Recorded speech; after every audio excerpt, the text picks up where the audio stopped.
Makampuni ya silaha ya Israel yapigwa marufuku kwenye maonyesho ya anga ya Paris, Ufaransa. Waandalizi katika maonyesho ya anga ya Paris wamezuia ufikiaji wa viwanja vya watengenezaji wa silaha kadhaa wa Israel kwa kuonyesha silaha za kukera.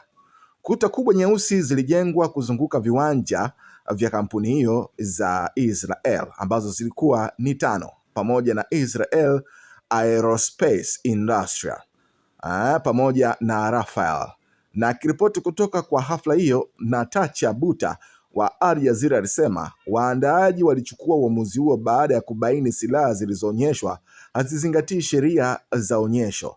Baadhi ya makampuni haya yanatoa silaha kwa jeshi la Israel ambazo zinatumika Gaza, vitu kama mifumo ya hali ya juu ya ndege zisizokuwa na rubani, aliongeza.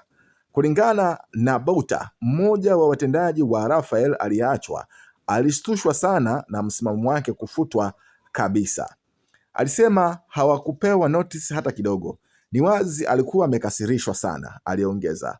Wizara ya Ulinzi ya Israeli pia ilishutumu uamuzi huo katika taarifa na kuita kuwa ni aina ya kubagua dhidi ya makampuni ya Israel. Uamuzi huu wa kukasirisha na ambao haujawahi kushuhudiwa unatoa mazingatio yanayoendeshwa na sera za kibiashara, iliongezwa.